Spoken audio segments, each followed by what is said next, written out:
Tolonglah kami percaya kepada Tuhan yang setia itu. Tolonglah hati kami, pikiran kami lebih percaya kepada Tuhan dibanding semua yang terjadi di sekeliling kami. Terima kasih. Dan kami berdoa, pakailah hidup kami ya Tuhan, untuk boleh menolong orang-orang lain di sekeliling kami, supaya mereka juga mengalami pertolongan Tuhan seperti kami merasakannya. Terima kasih Engkau hadir di tengah-tengah kami. Hati kami terbuka kepada firman-Mu. Berbicaralah, berbicaralah. Roh Kudus ajarlah kami, berfirmanlah. Datanglah kerajaan-Mu. Roh Kudus yang manis, kami menyambut Engkau. Terima kasih, terima kasih. Kami sambut Engkau, kami sambut Engkau. Mari ambil tempat terutama di ibadah ini ya Tuhan. Terima kasih. Kami bersyukur. Dalam nama Yesus kami berdoa. Haleluya. Sama-sama katakan amin. Tepuk tangan buat Tuhan Yesus.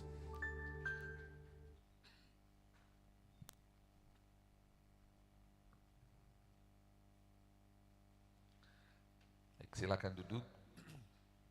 Shalom Bapak Ibu Saudara terkasih. Gimana kabar? Coba bilang kiri kananmu, depan belakang, saya senang melihatmu beribadah hari ini. Baik Bapak Ibu Saudara, kita bersyukur ini adalah minggu terakhir di bulan September 2025. Dan gak kerasa, sebenarnya terasa. Sebentar lagi kita akan merayakan Natal bulan Desember ya. Bulan bukan bicara soal Desember, bukan hanya bicara soal Natal. Tetapi seringkali kita bisa bersama-sama melihat bahwa momen itu menjadi momen di mana kita boleh bersama dengan orang terkasih, bisa membagikan kasih Kristus kepada banyak orang. Amin. Tapi jangan tunggu Natal baru kita bisa membagikan kasih Kristus, betul ya? Kita harus sama-sama senantiasa, katakan senantiasa. Babi, bulan ini sampai Desember,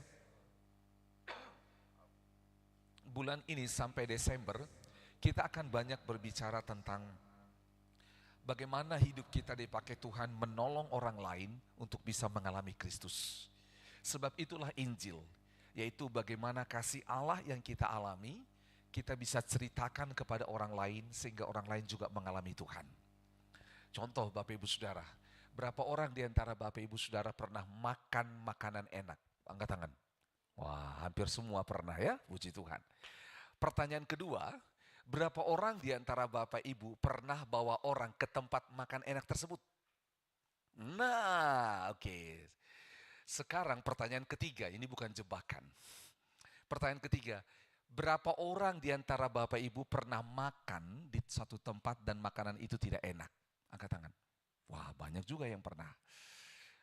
Pertanyaan terakhir, berapa orang di antara saudara pernah bawa orang ke tempat makanan yang tidak enak yang pernah saudara makan?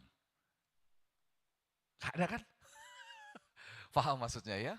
Jadi itu sebabnya mengalami Kristus adalah kunci untuk kita bisa membagikan Kristus kepada orang lain. Sekali lagi, mengalami Kristus adalah kunci untuk kita bisa membagikan Kristus kepada orang lain. Karena tanpa Kristus yang kita alami, maka Kristus yang akan kita bagikan itu adalah Kristus teori, adalah Kristus bayangan, adalah Kristus katanya. Itu sebabnya apa yang terjadi menarik. Ada seorang tokoh bernama Ayub. Ayub ini sungguh sangat luar biasa. Kita tahu sejak dari awal dia mengalami satu peristiwa bersama dengan Allah, di mana Allah melakukan hal yang hebat, di mana Allah mendesain agar dia, tanda kutip, mengalami satu kejadian yang sangat berat, dan itu bisa membuat cerita kemuliaan pada Tuhan. Kita tahu bagaimana apa yang terjadi. Ayub kehilangan segalanya. Dia mulai kehilangan kesehatannya, kehilangan harta bendanya, kehilangan anak-anaknya, kehilangan posisinya dalam sosial masyarakat. Bahkan tanda kutip, dia hampir kehilangan istrinya. Saudara tahu apa yang terjadi? Dari semua pengalaman kehilangan itu, di bagian akhir Ayub bilang apa? Dia ngomong seperti ini. Selama ini aku hanya dengar Tuhan dari orang lain. Tetapi hari ini aku mengalami Tuhan. Saudara, apa yang terjadi? Di tengah beratnya pengalaman Ayub, dia bilang apa? Pengalaman dengan Tuhan itu membuat dia melihat Tuhan dalam perspektif yang baru. Oleh sebab itu, apa yang terjadi? Setelah Ayub berhasil dibawa oleh Tuhan mengalami Allah, maka next setelah itu, Tuhan kembalikan apa yang hilang, betul? Tuhan kembalikan harta bendanya, bahkan dilipat gandakan. Tuhan kembalikan anak-anaknya, bahkan 2 anaknya merupakan 2 wanita tercantik pada waktu itu. Kalau kami punya anak perempuan, pasti begitu. Saudara tahu apa yang terjadi? Itu sebabnya, sekali lagi, kekristenan atau mengikut Yesus bukanlah sebuah teori. Mengikut Yesus adalah kehidupan, katakan kehidupan. Itu sebabnya ketika orang berkata, dengar, ini menarik. Ketika Yesus mati, harapannya, orang-orang Yahudi ahli Taurat pada waktu itu, atau orang Romawi, harapannya ketika Yesus mati adalah, maka semua pengikut Yesus akan mati. Semua pengikut Yesus akan berhenti. Why? Karena kita tahu, waktu Yesus mau disalibkan, waktu mereka rapat, mereka ngomong kok satu dengan yang lain. Dulu ada ajaran, kalau ajaran ini bertumbuh menyesatkan, tapi ketika pemimpinnya dimatikan, maka ajarannya berhenti. Tapi apa yang terjadi? Why kekristenan hari ini ada? Karena apa? Karena mengikut Kristus itu bukan beragama, tapi mengikut Kristus adalah terhubung dengan Allah. Katakan amin. Karena itu, mengapa Allah berkata, kenapa hal Kristus ini boleh terus mengalir sampai hari ini? Hukum pertama dan terutama, mengasihi Allah segenap hati, segenap jiwa, segenap hidup kita. Tetapi hukum yang kedua yang sama dengan itu, yaitu apa? Mengasihi sesama. Itulah mengapa sampai hari ini pengikut Kristus masih ada di muka bumi ini. Dianiaya, di stop, dibully, dibunuh, dirajam, dipenjara. Tetapi kenapa masih ada? Dan kekristenan tidak frontal untuk membunuh, melakukan hal yang sama. Karena apa? Kan dengar baik-baik. Ini bukan soal agama, tetapi ini bicara tentang kerajaan Allah. Itu sebabnya apa yang terjadi? Kita lihat sejak dari zaman awal, bagaimana kekristenan itu mengalami tekanan demi tekanan, tetapi tetap muncul seperti mutiara. Karena apa? Karena sekali lagi ini bukan soal organisasi, ini bukan soal agama, tetapi ini mengenai kerajaan Allah yang menginvasi bumi. Itu sebabnya saudara dengar baik-baik, menjadi seorang Kristen tidak mudah. Tetapi menjadi seorang Kristen adalah anugerah. Karena apa? Karena Tuhan memilih kita. Tuhan menolong kita. Saudara dengar baik-baik, kita yang seharusnya binasa ini, tetapi beroleh hidup yang kekal. Kita yang harusnya ada lumpur dosa, yang seharusnya dikukum, tetapi diambil, dipilih, dikasihi oleh Tuhan. Betapa beruntungnya kita, katakan amin. Kalau saudara dan saya beruntung dipilih Tuhan, Tuhan mau pilih juga orang lain di luar sana. Saudara dan saya duluan dipilih Tuhan, tetapi akan ada orang lain juga yang akan dipilih Tuhan, amin. Oleh sebab itu, beri diri kita untuk dipakai Tuhan, untuk membawa orang-orang kepada Tuhan. Karena dengan demikian kita bisa terus mengalami Tuhan. Itu sebabnya dalam bulan ini sampai Desember, kita akan belajar tentang menolong diri sendiri dan menolong orang lain. Bagaimana menolong diri kita untuk terhubung dengan Tuhan, dan bagaimana menolong orang lain untuk berjumpa dengan Tuhan. Benar saudara, peristiwa terindah ya adalah ketika menuntun seseorang berjumpa dengan Tuhan. Maka apa yang terjadi ketika Yesus mengutus muridnya berdua-dua, lalu ketika mereka berdua-dua kembali, Yesus tanya, bagaimana pelayanan kalian? Mereka berkata, Guru, kami melihat roh jahat, lari. Kami usir demi namamu. Kami melihat orang sakit disembuhkan. Semua mereka senang. Yesus bersukacita, lalu Yesus berkata apa? Di atas sukacita itu ketahuilah bahwa ada satu sukacita di sorga ketika satu orang bertobat di muka bumi. Maka sisi sorga bersorak-sorai. Dengar Bapak Ibu Saudara. Mengapa? Karena Yesus bilang, apa gunanya seorang memperoleh seluruh isi dunia ini namun kehilangan nyawanya? Apa gunanya punya mobil, rumah mewah, dan semua kredit itu tapi kita kehilangan nyawanya? Saudara, ini sebuah paradoks dalam dunia yang kita paham sama-sama. Ada orang yang mati-matian kejar yang namanya kemewahan, harta, kenyamanan sampai tinggalin Tuhan. Tapi ada juga orang yang kejar Tuhan habis-habisan, tidak peduli soal harta. Kita which side yang mana? Bukan salah kita kerja, enggak. Bukan salah kuliah, enggak salah. Saya mendorong saudara kuliah. Saya merindukan di gereja ini, saya sudah berdoa sejak dari awal. Dari gereja ini ada lahir dokter, ada lahir direktur, ada lahir pemimpin jenderal. Kita berdoa ada pemimpin lahir dari bangsa ini, dari gereja ini. Saudara, kenapa? Karena kita merindukan supaya umat Tuhan itu bisa menjadi alat Tuhan untuk menyebarkan kasih nilai kerajaan Allah. Saudara, itu sebabnya. Nah, hari ini kita akan baca firman Tuhan ini menolong. Kita baca sama-sama Galatia pasal 6. Buka sama-sama Galatia pasal 6, mulai dari ayat 1. Kita lihat.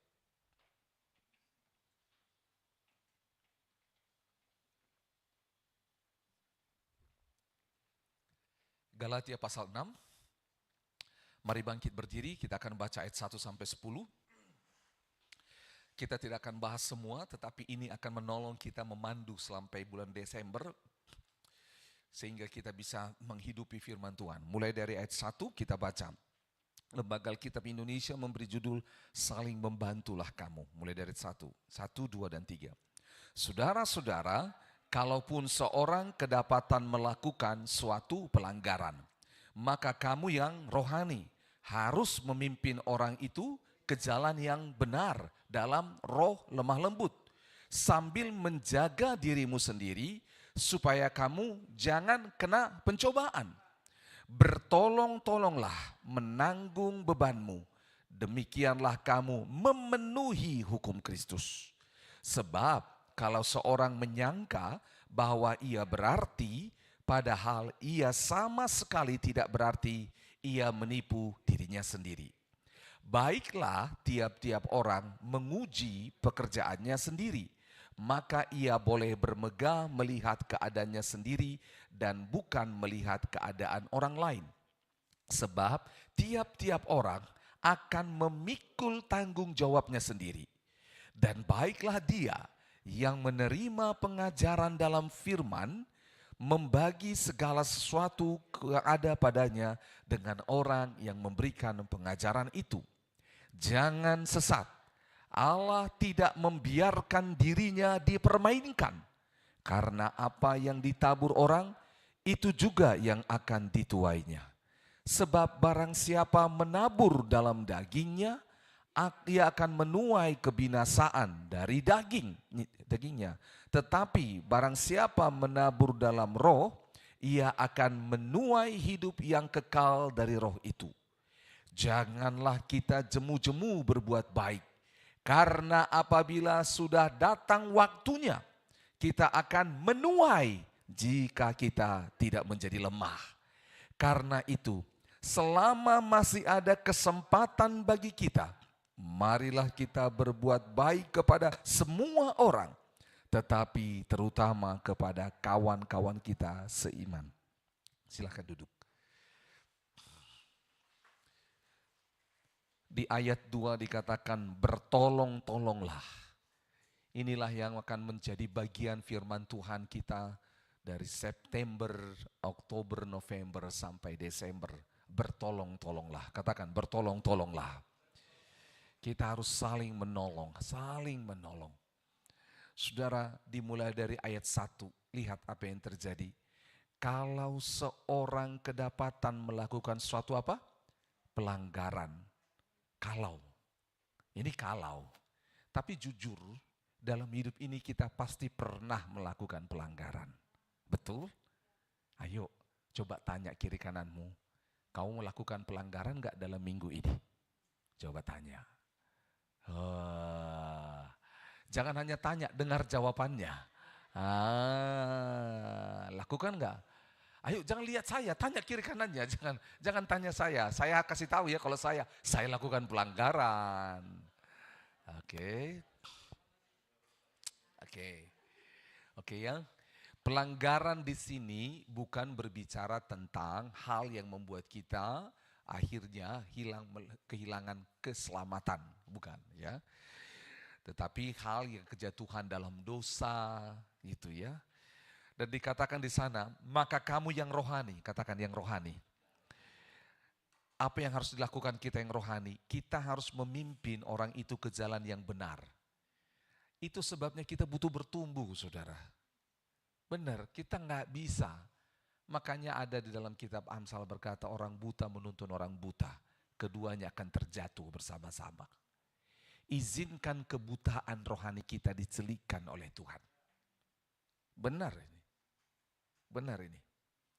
Saudara, ini satu film Malaysia waktu saya kecil dan menarik. Film ini bicara tentang dua orang yang diculik. Dan dua orang ini yang diculik, satu buta, satu tidak buta. Nah, mereka ini, orang buta ini orang kaya. Dan waktu mereka diculik, mereka sampai di hutan. Ketika mereka sampai di hutan, wah, akhirnya mereka membuat perlawanan dan akhirnya mereka lepas dari penculik ini. Dan mereka lari.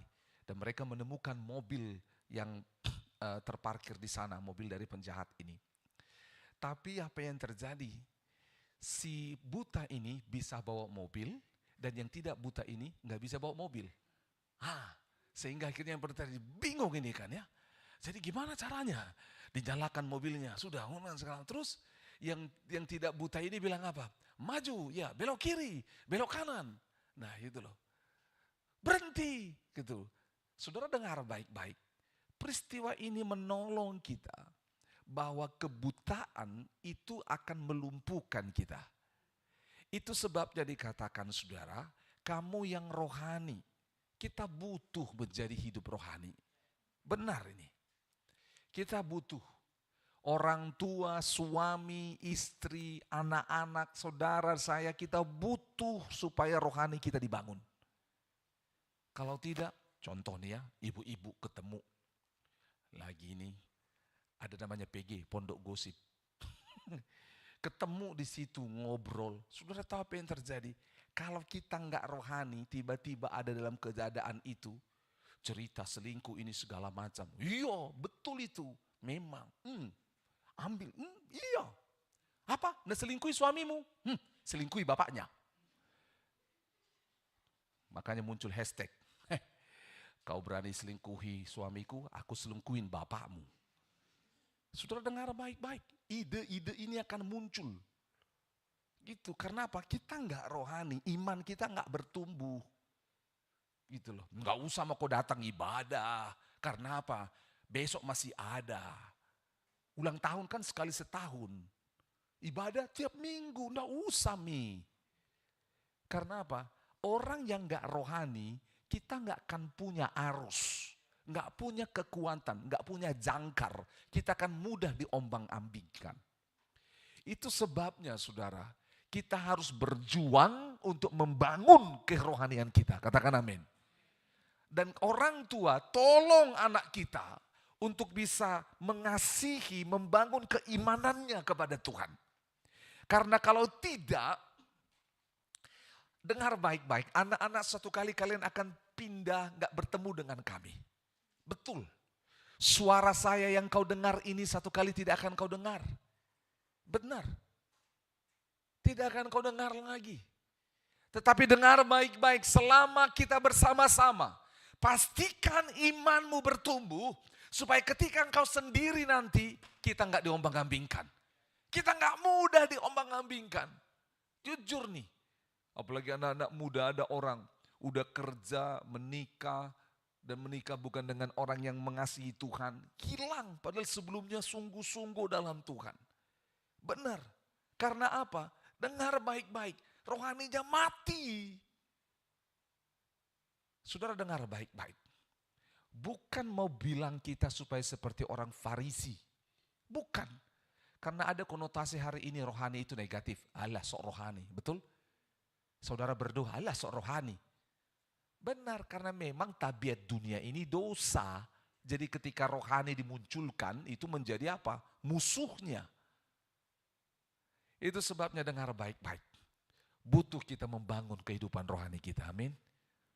Coba sama-sama pegang dada saudara. Bilang, aku bertanggung jawab membangun kehidupan rohaniku. Sekali lagi, 1, 2, 3. Aku bertanggung jawab membangun kehidupan rohaniku. Benar saudara, itu bukan tanggung jawab orang tuamu. Itu bukan tanggung jawab pendeta, pembimbing, tidak. Orang tua, pembimbing, gereja adalah alat Tuhan untuk mendorong supaya engkau mengalami pertumbuhan rohanimu. Tetapi itu harus tanggung jawab sendiri. Harus jadi tanggung jawab sendiri. Benar saudara. Nah, orang yang itu sebabnya tadi menolong diri sendiri dan menolong orang lain. Yaitu apa? Saya harus membuat diri saya ini bertumbuh imannya. Nanti kita akan lihat sama-sama. Ya. Nah, dikatakan mereka ini yang harus memimpin orang itu ke jalan yang benar. Memimpin, saudara dengar baik-baik. Kita nggak harus sempurna untuk memimpin orang. Kadang ayat ini kita terjebak, saya harus sempurna. Tapi bukan pula kita sedang dalam hidup kekacauan, kita ngomong. Akhirnya apa? Kayak di bawah kan? Jangan sesat, Allah tidak mau membiarkan dirinya dipermainkan. Apa yang ditabur itu yang dituai. Jangan kacau-kacau hidup kita lalu kita ngomong orang lain. No. Dengar baik-baik. Sambil kita terus mengalami proses pertumbuhan iman ini, kalau kita ketemu dengan orang yang jatuh, kita tolong dia.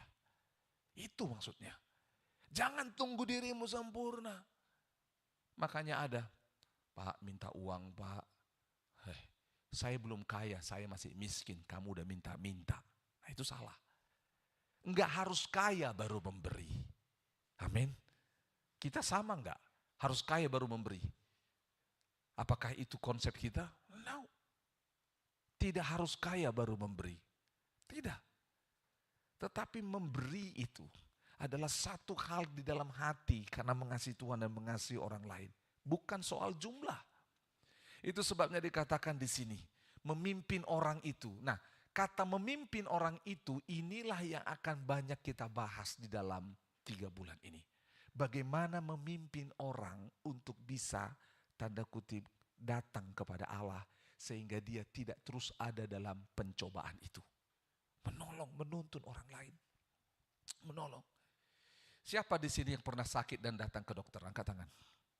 Oke, turunkan tangan. Apa yang terjadi setelah saudara pertemuan pertama dengan dokter, diperiksa, dikasih obat, dikasih nasihat. Lalu apa kata dokternya?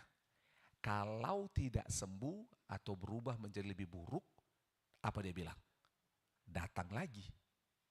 Kenapa harus dia bilang datang lagi? Karena dia tahu bahwa orang yang lemah, orang yang sakit butuh dituntun, butuh dipimpin. Kadang dalam hidup ini kita nggak rasa kita orang sakit. Betul, sehingga kita nggak rasa saya butuh dipimpin, saya butuh dibimbing. Dengar, di bagian sono mungkin kau nggak rasa sakit. Kantongmu mungkin nggak sakit. Ngerti maksudnya? Kantongmu mungkin nggak sakit. Tapi itu nggak membuktikan bahwa kita nggak butuh dipimpin, ditolong oleh orang. Kita butuh banyak level loh dalam hidup kita ini, banyak spektrum dalam hidup ini. Siapa bilang saya khotbah seperti ini dan gak butuh dipimpin, ditolong, dituntun orang lain? Saya butuh loh. Saya butuh. Mungkin satu sisi saya punya firman Tuhan, pengetahuan dan bisa ajar saudara. Tetapi ada bagian di dalam hidup saya yang saya gak punya dan saya butuh orang lain. Ini Tuhan buat untuk membuat kita sadar bahwa kita butuh orang lain. Karena dikatakan di sana tadi, bertolong-tolong demikianlah kamu memenuhi hukum Allah. Itu hukum Tuhan. Karena kalau kita sudah tidak butuh orang lain lagi, maka setengah daripada hukum Allah itu tidak kita kerjakan. Kita butuh orang lain. Itu sebabnya kita tahu sama-sama dan kita familiar dengan hal ini. Orang yang tidak butuh orang lain, kita tahu bagaimana air hidupnya. Betul? Coba gali di otak pikiran saudara, di memori. Siapa yang kau tahu ada orang rasa-rasanya seperti tidak butuh orang lain? Saudara bisa lihat public figure, film ada, seperti tidak butuh orang lain. Hanya dia, hanya aku. Dan kita tahu akhirnya. Nah, oleh sebab itu dengar baik-baik. Ini menolong supaya apa? Dikatakan sini. Sambil menolong orang lain ini, juga kita harus ada roh lemah lembut. Nanti kita akan pelajari bagaimana cara menuntun orang dengan lemah lembut. Supaya kamu jangan apa? Kena pencobaan. Orang itu enggak jatuh dalam dosa, dalam pencobaan. Kita juga. Gitu loh. Karena apa? Kita nolong orang lain, kita bisa terseret jatuh. Itu sebabnya, ya. Bertolong-tolonglah. Sama-sama katakan, bertolong-tolonglah. Nah, saudara, hari ini cara menolong, kemarin kita sudah khotbahin satu, yaitu menolong orang yang kerasukan setan. Ngeri kemarin judul di YouTube dibikin, menolong orang yang kerasukan setan. Saudara, ya, kita nanti akan khotbahin lagi tentang itu, supaya saudara akan suatu waktu diberikan Tuhan kesempatan bertemu dengan orang yang kerasukan setan, kita tahu bagaimana caranya. Kerasukan setan, iya, panggil dukun itu, pesulap hitam. Karena dia bisa. Tidak. Nah, itu ya. Yuk sama-sama, bagaimana menolong orang lain. Pertama Yohanes pasal 4. Dengan cara apa? Mendengar. Sama-sama katakan, mendengar. Kita perlu mendengar orang lain. Kita perlu dengar. Kita perlu mendengar. Dunia ini membutuhkan orang-orang yang bisa mendengar orang lain. Rumah membutuhkan orang yang bisa mendengar. Jujur, apalagi di rumah kami 3 orang pembicara, hanya 1 pendengar. Itu ya. Kami suka bicara, hanya 1 suka mendengar. Gitu loh. Tapi hari ini sudah berubah. Kami semua mulai belajar suka mendengar juga. Kita lihat bagaimana Yesus mendengar perempuan Samaria dan bagaimana dia menuntun, memimpin perempuan Samaria. Dan Yesus tidak jatuh dalam pencobaan, bahkan Yesus menolong perempuan ini untuk mengalami transformasi. Keren gak tuh? Keren gak? Sekali lagi, keren gak?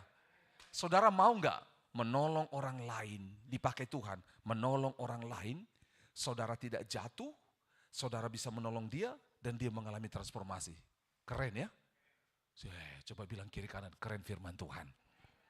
Yuk sama-sama lihat Yohanes 4 ayat 1. Contoh Yohanes 4 ayat 1.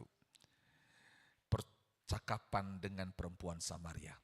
Ketika Tuhan Yesus mengetahui bahwa orang-orang Farisi telah mendengar bahwa ia memperoleh dan membaptis murid lebih banyak daripada Yohanes, meskipun Yesus sendiri tidak membaptis, melainkan murid-muridnya. Jadi lihat ya bukan Yesus. Ini sudah pernah kita bahas, tapi saya akan bawa perspektif yang lain. Kita bahas dalam Bible Study waktu itu. Ayat 3. Kita baca sampai 4, 1, 2, 3. Ia pun meninggalkan Yudea dan kembali ke Galilea. Ia harus melintasi daerah Samaria. Oke, angkat kepala saudara. Katakan sama-sama, harus. Oke ya. Saudara, Samaria adalah daerah yang pada saat itu dihuni oleh orang-orang non-Yahudi, dan bahkan Samaria itu adalah daerah pekuburan. Samaria itu daerah tanda kutip bahasa di perjanjian lama, itu daerah kafir. Jadi kafir itu dari kita, bukan dari tetangga sebelah. Ikut-ikutan. Saudara tahu apa yang terjadi? Ketika dia harus melintasi daerah Samaria, ada hukum Taurat. Hukum Taurat, dengar baik-baik. Hukum Taurat ini yang melarang orang Yahudi berbicara dengan non-Yahudi. Makanya saudara ingat, ada judul orang Samaria yang baik hati. Ada orang sedang dirampok, betul?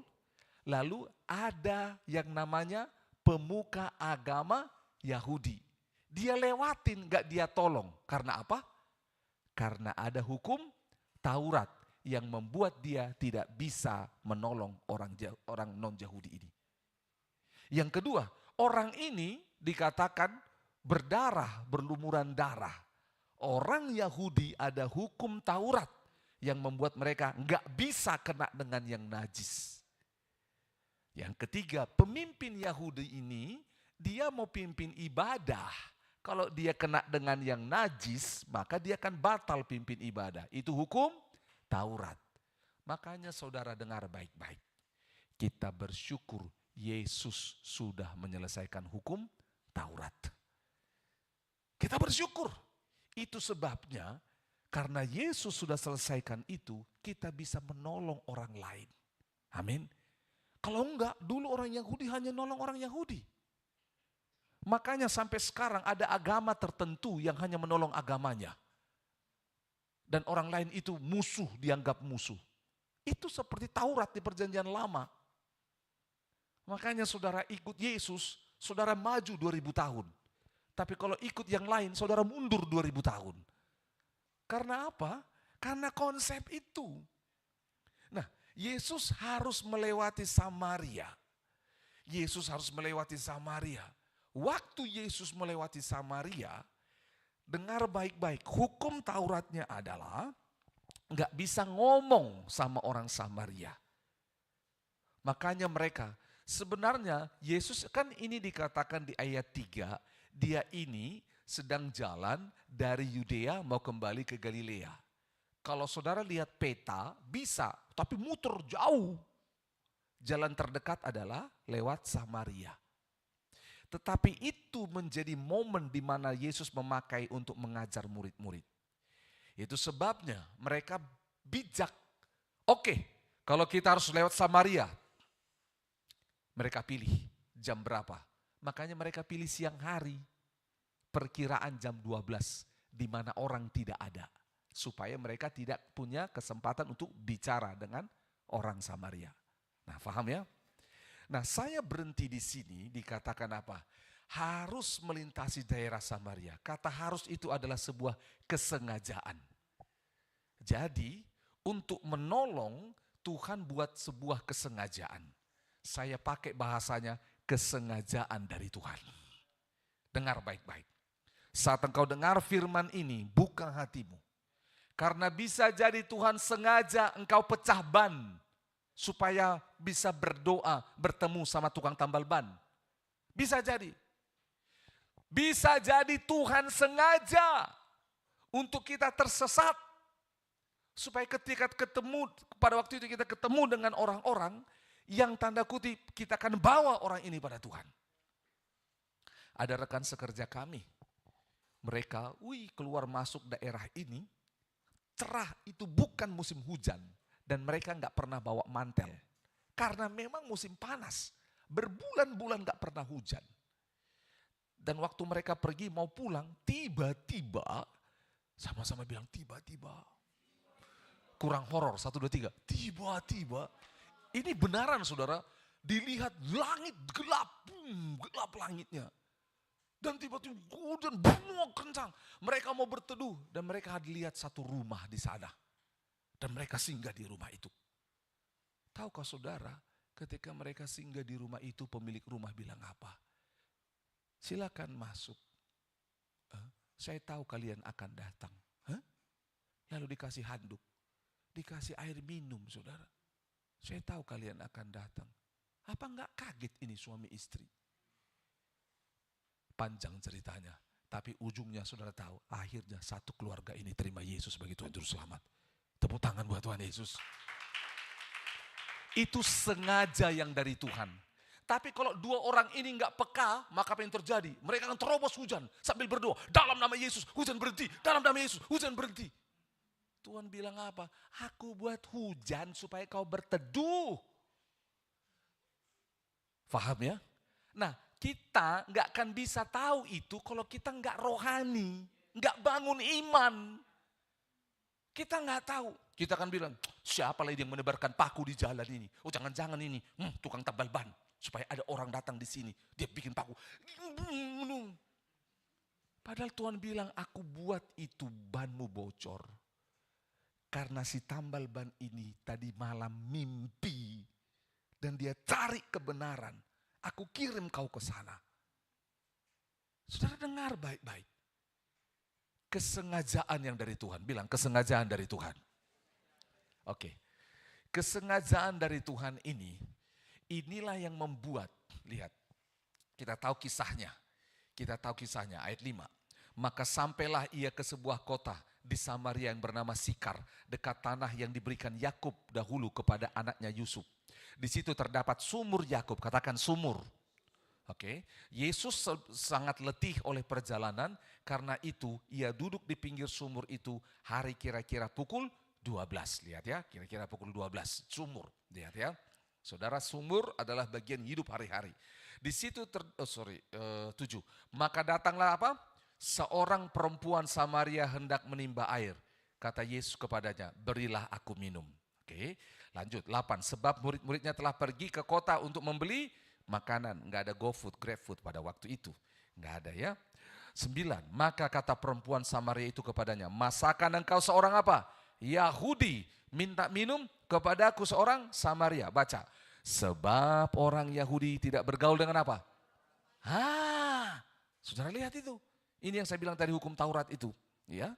10. Jawab Yesus kepadanya, jika engkau tahu tentang karunia Allah dan siapakah yang berkata kepadamu, berilah aku minum, niscaya engkau telah meminta kepadanya dan ia telah memberikan kepadamu air hidup. 11. Kata perempuan itu, Tuhan, kata perempuan itu kepadanya, Tuhan, engkau tidak mempunyai apa? Timba, dan sumur ini apa? Amat dalam. Dari manakah engkau memperoleh air hidup itu? 12. Adakah engkau lebih besar daripada bapa kami Yakub yang memberikan sumur ini kepada kami dan yang telah minum sendiri dari dalamnya, ia serta anak-anaknya dan ternaknya? Wah, saudara, ini soal jawab, tanya jawab.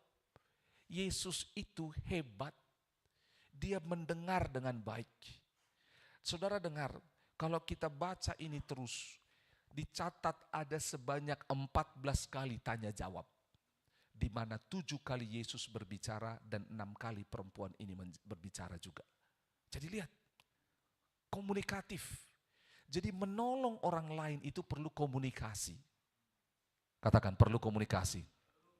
Jadi bukan gini diam-diam, saudara lihat orang, saudara berdoa. Itu namanya ilmu kebatinan. Jangan kebatinan, bilang kiri kanan, jangan kebatinan. Perlu komunikasi, perlu ngomong. Jangan ngomong gini, kalau Tuhan tetapkan, dia pasti datang bertanya sama saya. Pret. Yesus Tuhan loh, saudara lihat. Dia kasih contoh, dia yang datang. Dia ngomong, dia buka pembicaraan. Kadang anak Tuhan, sekali lagi, kenapa tadi di awal, yaitu apa? Membangun iman. Karena ketika iman kita bangun, itu akan mendorong kita untuk bicara dengan seseorang. Lihat, ngomong. Dan hebatnya Yesus, dia mendengar. Katakan sama-sama, mendengar. Saya tanya saudara, Yesus adalah Tuhan. Yesus Maha Tahu. Dia tahu gak segala sesuatu tentang perempuan ini? Tahu, tapi dia gak langsung kasih aku minum. Terus, kau gak tahu aku Tuhan? Lihat ini, aku bisa bikin air kayak gini. Dan aku tahu perut laki-laki yang bersama kamu. No.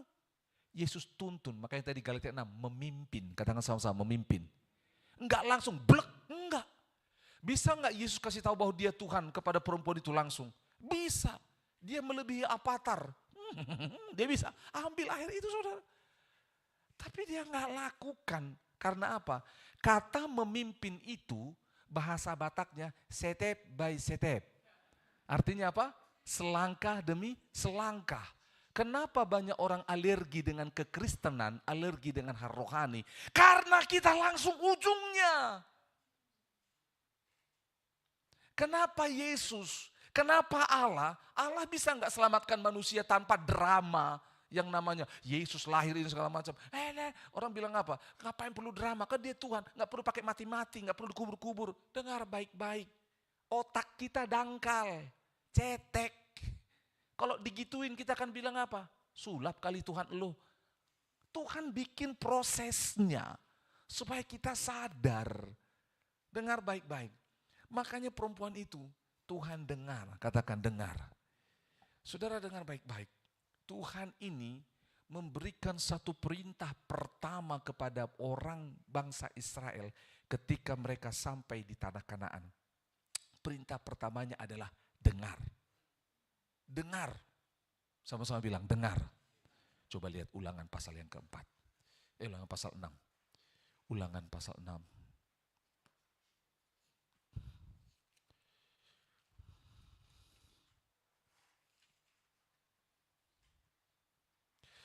Ulangan pasal 6.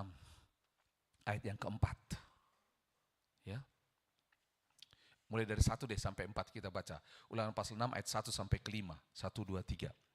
Inilah perintah, yakni ketetapan dan peraturan yang aku ajarkan kepadamu atas perintah Tuhan Allahmu untuk dilakukan di negeri kemana kamu pergi untuk mendudukinya. Supaya apa? Seumur hidupmu, engkau dan anak cucumu takut akan Tuhan Allahmu dan berpegang pada segala ketetapan dan perintahnya yang kusampaikan kepadamu. Dan supaya lanjut umurmu. Maka dengarlah hai orang Israel, lakukanlah itu dengan setia, supaya baik keadaanmu dan supaya kamu menjadi sangat banyak seperti yang dijanjikan Tuhan Allah nenek moyangmu kepadamu suatu negeri yang berlimpah-limpah susu dan madunya. 4. Dengarlah hai orang Israel, Tuhan itu Allah kita, Tuhan itu Esa.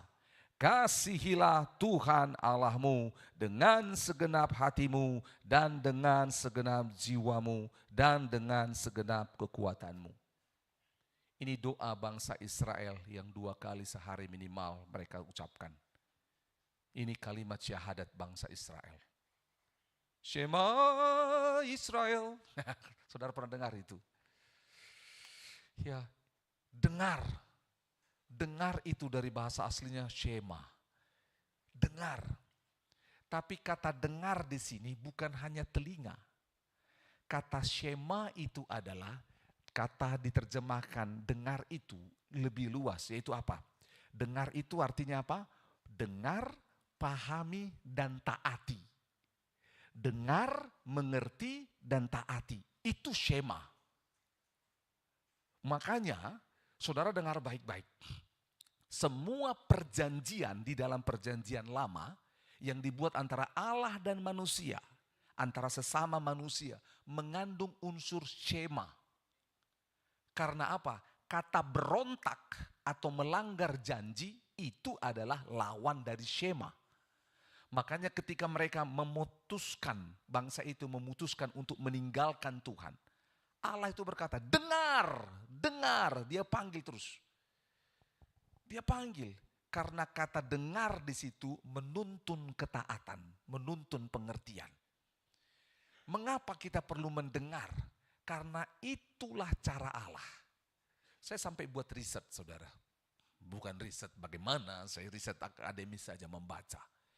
Memang otak manusia lebih mudah untuk membaca dibanding mendengar. Yang tinggal di otak, katanya, dalam 3 hari, dalam berapa hari? Dalam 3 hari, apa yang kita dengar tinggal 10%. Tapi dalam 3 hari, apa yang kita lihat tinggal 60%. Apa yang kita lihat. Tapi kenapa Allah memulai dari pendengaran, bukan dari penglihatan? Saudara, ibadah ini disiarkan live di media. Live di media. Saya nanya sama saudara, mana lebih mudah? Enggak ada gambar, ada suara. Atau enggak ada suara, ada gambar? Lebih mudah ada suara, enggak ada gambar. Itulah sebabnya kita mengenal radio, betul? Makanya dulu waktu radio main bola, dia lari ke kiri, kita membayangkan ke kiri, ya terus dia menendangkan, dia bersiap-siap, dia menang, gol, gol, gol. Kita membayangkan di otak kita. Tapi coba hanya ada gambar, apa itu? Saudara paham ya? Makanya butuh mendengar, karena mendengar itu merangsang semuanya, menggerakkan seluruh hidup kita.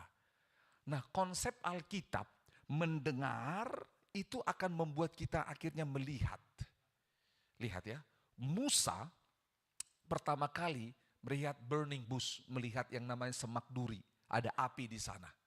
Tapi dengar baik-baik. Sewaktu melihat itu, dia menyimpang. Tetapi penglihatan itu berhenti. Yang berlanjut adalah apa yang dia dengar. Dia ngomong sama bangsa Israel. Aku adalah aku. Yahweh yang mengutus aku. Dia ngomong. Itu terus apa yang dia dengar. Itu terus yang dibicarakan. Konsep ini menolong kita. Lihat apa yang terjadi. Waktu manusia, kata dengar pertama kali di Alkitab. Yaitu ketika manusia jatuh dalam dosa. Waktu manusia jatuh dalam dosa, mereka sembunyi. Enggo. Bersembunyi. Lalu Tuhan datang. Dan dikatakan, lalu manusia itu mendengar. Mendengar. Tiap hari dia ketemu dengan Tuhan. Lalu tiba-tiba dia mendengar Allah datang. Dan dia ketakutan. Saudara, pendengaran kita dipulihkan Tuhan. Makanya dikatakan iman timbul dari apa? Pendengaran akan firman. Ini menarik sekali. Firman itu benih, katakan firman itu benih. Tuhan ini hebat sekali merancang semuanya. Saudara tahu nggak bahwa kita ini diciptakan dari apa? Tanah, betul? Makanya dikatakan firman itu apa? Benih. Ditanam, saudara. Kalau kita ini terbuat dari tanah, nggak ada firman yang ditanam, nggak ada benih firman ditanam. Dengar, lalang semua hidup kita. Benar ini. Suami-suami mau suami lalang, istri-istri mau istri lalang, anak-anak mau kehidupan lalang. Kita mau gandum yang menghasilkan. Makanya kita yang terbuat dari tanah, kalau nggak ditaburi yang namanya benih firman, nggak ada yang tumbuh. Makanya Galatia 6 ayat pertama itu berkata apa? Kamu yang rohani. Kita harus membangun kerohanian kita dengan firman. Dengar. Dengar itu firman. Karena ketika firman itu kita dengar, ditabur, iman muncul. Iman ini bisa menolong kita supaya bertindak seperti Yesus. Makanya dikatakan dengar. Katakan sama-sama dengar. Saudara dengar baik-baik. Kata mendengar ini menjadi polanya Allah. Mendengar, mendengar, mendengar. Kita kembali kepada peristiwa Yohanes pasal 4. Pertama, ada kesengajaan dari Tuhan. Yang kedua, Yesus mendengar cerita perempuan itu. Yesus mendengar cerita perempuan itu. Yang ketiga, lihat, baca lanjut ya. Namanya Yesus berempati dengan perempuan itu. Dengar baik-baik, ketika Yesus mendengar, oke, saya stop, angkat kepala saudara. Ini kebiasaan saya yang dulu dan ini sudah berubah. Yaitu kalau orang cerita, saudara cerita sama saya perhatikan saudara. Saya akan perhatikan mulut saudara, mata saudara, saya akan perhatikan. Gitu loh. Makanya dulu orang kalau bicara sama saya takut. Karena apa? Saya perhatikan baik-baik. Apa maksudnya? Karena saya tahu ilmunya, gerak-geriknya. Kalau orang bicara, mulutnya, bibir kiri, bibir kanan, matanya. Saya pelajari dulu saudara.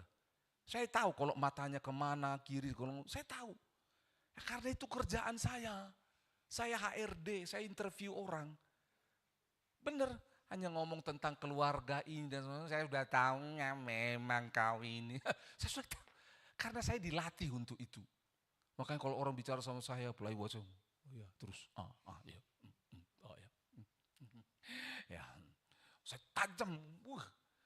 Saudara tahu apa yang terjadi? Mereka ngomong apa? Nggak ada yang saya dengar. Karena apa? Saya udah punya ambil keputusan di otak saya tentang orang ini. Yesus enggak. Makanya kan waktu orang cerita, kapan selesainya cerita dia ini panjang sekali. Kapan selesai nih Pak Pendeta cerita. Kita senyum-senyum tapi hati kita gedumel macam aja. Benar. Dulu saya gitu. Kapan dia selesai bicarain supaya gantian. Pos gantian saya bicara. No. Yesus tuh mendengar dengan empati. Katakan mendengar dengan empati. Kalau bahasa Makassarnya, Yesus tuh enggak sopta. Dia dengar, dia perhatikan baik-baik. Kadang kita enggak perhatikan baik-baik, jujur saudara. Benar, kita nggak perhatikan baik-baik. Yesus tuh dengar baik-baik. Coba lihat ya. Pertama, waktu Yesus mendengar, berempati, yang pertama adalah dirubuhkan tembok permusuhan. Katakan tembok permusuhan. Kita ketemu orang, kita ngobrol dengan mereka, ada tembok yang membatasi. Pertama, temboknya adalah bisa jadi kita merasa rohani, mereka berdosa. Itu tembok. Kamu suku A, suku B, itu tembok. Kamu agama A, agama B, itu tembok. Kamu posisinya atas bawah, itu tembok. Lebih miskin, lebih kaya, itu tembok. Lihat, supaya bisa dia dengar baik-baik, dirubuhin temboknya. Dengar, itu sebabnya kalau ketemu seseorang, buat duduk sama dengan dia. Kalau kita rasa kita tinggi, rendahkan dirimu. Kalau kau rendah dia tinggi, naikkan dirimu. Gitu, supaya bisa ngobrol.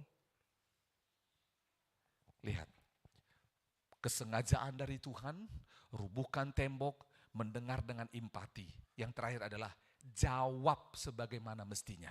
Lihat ini, lihat ya. Baca ayat yang ke-12. Adakah engkau lebih besar daripada bapa kami Yakub yang memberikan sumur ini kepada kami dan yang telah minum sendiri dari dalamnya serta anak-anaknya, anak ternaknya? Jawab Yesus kepadanya, barang siapa minum air ini akan haus lagi. Saudara dengar baik-baik. Waktu ditanya, adakah engkau lebih besar? Yesus bilang apa? Harusnya bilang apa? Jawabannya, kau lebih besar. Jawabannya, iya aku lebih besar. Tapi Yesus enggak jawab itu. Karena apa? Yang dibutuhkan perempuan Samaria bukan soal besar dan kecil. Tetapi apa? Kehausan dalam hatinya. Makanya dikatakan Yesus, barang siapa minum air ini, ia akan apa? Haus lagi. 14. Tapi barang siapa minum air yang akan kuberikan kepadanya, ia tidak akan haus untuk selama-lamanya. Sebaliknya air yang akan keluar kuberikan kepadanya akan menjadi mata air dalam dirinya yang terus menerus memancar sampai kepada hidup yang kekal. Kata perempuan itu, Tuhan berikanlah aku air itu, sebab supaya aku tidak haus dan tidak usah datang lagi ke sini untuk menimba air. Dengar baik-baik. Pertanyaannya tadi, siapa lebih besar? Kamu atau nenek moyang kami Yakub? Yesus jawab. Lalu ketika Yesus jawab, perempuan ini enggak kembali kepada pertanyaan siapa yang lebih besar. Perempuan ini ngejar, aku mau air itu. Karena apa? Karena Yesus menjawab tepat seperti kebutuhan perempuan itu. Perempuan ini datang dengan teologi Yahudi. Dia datang dengan yang namanya Alkitab Yahudinya. Dia datang dengan semua hukum-hukumnya. Yesus datang dengan hukum kasih di hatinya. Dengar baik-baik. Kadang-kadang makanya kalau ketemu orang ngobrol, kita bawa ayat Alkitab.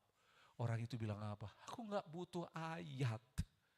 Aku butuh kau diam dan dengar saya. Itu aja. Makanya di gereja ini kita beberapa orang pernah latihan konseling. Ketika orang cerita kita diam. Oh iya, terus bagaimana? Oh, jangan langsung diinterupsi. Kau memang kau. Tidak. Dengar. Dan Yesus menjawab seperti yang perempuan itu butuhkan. Makanya Yesus tahu. Kenapa Yesus tahu? Yesus dari awal. Yesus hanya pakai sumur, pakai air, pakai timba untuk sampai kepada hati perempuan itu. Ini bagian terakhir. Lihat. Ayat yang ke-16. 16. Kan perempuan itu bilang, berikan aku air itu supaya tidak datang lagi ke sini untuk menimba air. Karena apa? Kalau perempuan itu datang, kenapa perempuan itu menimba air siang-siang? Karena dia perempuan tidak baik. Kalau menimba air pagi-pagi, dia ketemu sama perempuan lain. Memang kau itu pelakor. Udah masuklah. Headline news hari ini, ada sebuah pergulatan terjadi. Gitu loh. Gara-gara pelakor. Dia ambil air siang-siang supaya tidak ada orang yang ambil air siang-siang, dia tidak ketemu orang. 16. Kata Yesus kepadanya, pergilah, panggillah suamimu dan datang ke sini. Kata perempuan itu, aku tidak mempunyai apa? Suami. Kata Yesus kepadanya, tepat katamu, bahwa engkau tidak mempunyai suami.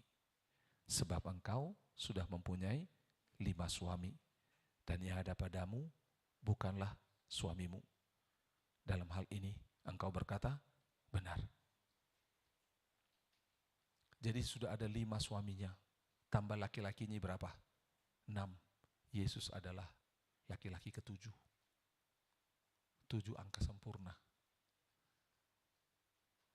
Saya akan stop di sini.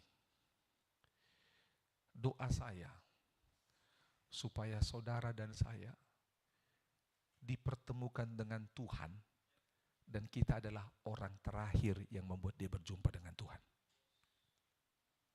Enak banget begitu. Tapi kadang-kadang gak semua juga, tetapi Tuhan izinkan. Gitu. Karena apa? Kadang-kadang orang punya masalah A, B, C, dan D. Bukan uang masalahnya. Perempuan Samaria ini masalahnya bukan air, tapi masalahnya adalah hatinya. Yang selama ini membutuhkan kasih sayang, dia pikir bisa dapat dari laki-laki semuanya. Makanya kita tahu perempuan ini butuh kasih sayang Tuhan. Sehingga dari hidupnya mengalir aliran air kehidupan. Itu sebabnya kita perlu dengar. Waktu kita dengar, berdoalah. Tuhan, apa sebenarnya kebutuhannya? Sama-sama ikuti kata ini. Tuhan, sama-sama yuk, 1, 2, 3. Tuhan, tunjukkanlah padaku apa sebenarnya kebutuhan orang ini.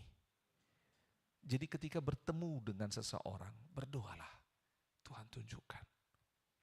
Bisa jadi sebuah perkataan saudara, itu akan menolong dia. Gitu loh. Pemain musik boleh maju. Gitu loh. Karena apa? Karena kita tahu waktunya.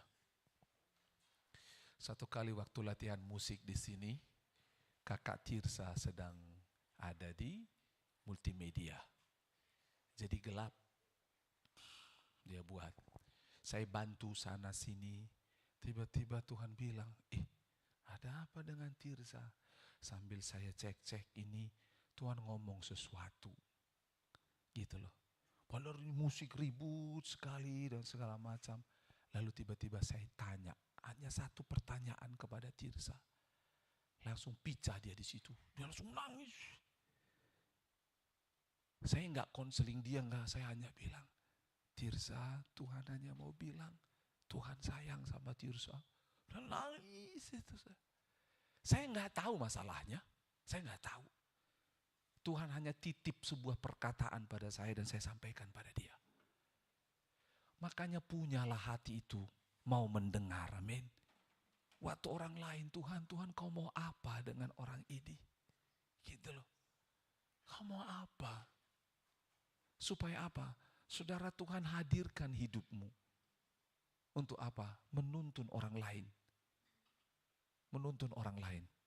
Ini akan menjadi sebuah peristiwa menarik dalam hidup kita. Karena apa?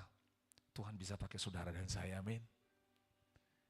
Kan enak banget begitu ya. Kita dapat sesuatu dari Tuhan. Entah itu salah benar, enggak apa-apa, ngomong aja. Gitu loh. Ngomong sama dia. Ketika satu kali, tiba-tiba, sudah, kenapa teringat si X? Saya ambil handphone. Saya kirim pesan sama dia. Enggak Alkitab, enggak ayat Alkitab. Tapi apa yang di hati saya hanya kirimkan ke dia. Saya kirimkan ke dia. Saudara tahu apa yang terjadi? Tiba-tiba dia telepon balik. Dan dia telepon balik, dia cerita panjang kali lebar. Dia cerita. Saya enggak siap dengan cerita itu. Karena saya enggak dikasih tahu Tuhan semuanya. Hanya dikasih Tuhan kata kuncinya. Oleh sebab itu dengar baik-baik. Kita butuh. Ada tetangga di kompleks ini. Tetangga di kompleks kita ini, saya enggak usah cerita. Kami sedang mendoakan supaya mereka bisa mengalami Tuhan dan ikut ibadah. Gitu loh. Satu kali dia ada di depan rumahnya. Dia begini-begini. Dia lihat-lihat. Gitu loh. Saya biasa melihat bapak ini. Gitu. Tapi tiba-tiba ada satu perkataan saya dengar di hati saya. Dan saya hampiri bapak itu. Terus saya hampiri bapak itu. Wajahnya senyum. Tiba-tiba air matanya mengalir. Dia bilang, makasih Pak, makasih. Karena apa? Dia butuh orang dengar dia. Saya hanya sebentar saya lewat tiba-tiba sudah ada. Gitu loh. Ada kasir di mana saya belanja. Kasirnya temannya Pak Kimson, tapi di toko yang lama bukan yang di sana. Saya suka belanja di situ, belanja sudah. Pulang, belum pulang masih sampai sini. Tuhan kembaliannya kelebihan. Berkat Tuhan ini, berkat Tuhan, bukan ya? Kalau ada yang kasih kelebihan itu bukan karena Tuhan, itu cobaan. Saya balik, saya pulang, saya datang. Saya bilang, Pak, kayaknya lebih uangnya. Masa Pak? Gitu. Iya, coba hitung kembali. Dan menariknya, nggak ada yang belanja. Hanya saya pula, itulah kesengajaan dari Tuhan. Saya bilang, enggak ini segala macam. Saya lihat wajahnya. Gitu loh. Saya lihat wajahnya. Kan ini siapa saya nggak kenal gitu loh. Walaupun saya member. Tapi tiba-tiba ada suara di hati. Saya bicara sama dia. Sambil hitung uang itu. Jadi lama ambilnya dari kasir, dari laci. Tiba-tiba dia nangis. Gitu loh. Saya bilang sama dia, Mbak, sabar ya. Gitu loh. Dia pegang itu uang dengan pakaian agamanya. Dia gak berani angkat wajah karena menetes terus air matanya. Saya juga kikuk. Dan hebat Tuhan, gak ada itu. Seakan-akan malaikat tutup pintu, gak ada yang bisa masuk, gak ada yang bisa masuk. Karena Tuhan sedang urus di dalam. Dengar baik-baik. Dia gak langsung terima Yesus. Tapi sejak saat itu, setiap kali saya datang di situ, kalau orang lain bilang kan, selamat pagi, selamat datang ini. Kalau saya datang, langsung bilang apa? Bapak apa kabar? Mulai ada hubungan, koneksi, gitu loh. Saudara dengar baik-baik. Hal yang sederhana, katakan hal sederhana. Kalau kita buka hati kita, ingat baik-baik, iman bertumbuh. Amin. Iman bertumbuh. Jaga, karena iman bertumbuh ini menolong kita untuk bisa apa? Mendengar suara Tuhan, menerima pimpinan Tuhan. Iman yang bertumbuh ini bisa memberikan belas kasihan untuk menolong orang lain. Peduli dengan orang lain, katakan peduli dengan orang lain. Kita akan bawa dia. Lalu kita akan tuntun. Terus itu apa yang terjadi? Kita paham tentang kesengajaan dari Tuhan. Katakan kesengajaan dari Tuhan. Dan dengar baik-baik, kesengajaan dari Tuhan ini harus berdoa, tanya, Tuhan apa yang kau mau? Pakai aku Tuhan dalam situasi ini. Pakai aku. Ada banyak kejadian dalam hidup saya seperti itu. Tapi ada juga momen di mana iman saya, tanda kutip, saya sedang mikirin yang lain. Padahal Tuhan sudah kasih kode. Tapi saya tidak ambil kesempatan itu. Ada juga, saya akui di hadapan saudara. Ada momen di mana seperti itu. Saya bilang, Tuhan saya enggak siap. Tuhan saya enggak siap. Tuhan bilang apa? Bukan soal engkau Agus. Tapi kadang-kadang saya lawan Tuhan. Jujur. Itu sebabnya butuh iman bertumbuh. Katakan iman yang bertumbuh. Kita peduli sama orang lain. Kita nuntun mimpin orang lain. Dan berdoa. Tuhan buka komunikasi karena kita peduli. Dengar, katakan sama-sama, dengar. Dengar orang bercerita. Hancurkan itu tembok-tembok yang ada. Gitu loh. Ya. Mau kita praktekkan dalam minggu ini, amin. Cari orang-orang, teman kantor, tetangga, saudara. Coba dengar mereka. Doakan nama-nama itu. Mari bangkit berdiri. Bangkit berdiri. Ayo sama-sama dalam hatimu. Bilang seperti ini, Tuhan berikan aku seperti perempuan Samaria. Berikan aku orang, berikan aku teman, siapapun Tuhan. Mungkin keluarga, mungkin kerabat. Siapapun Tuhan. Siapapun Tuhan. Mungkin teman kampus,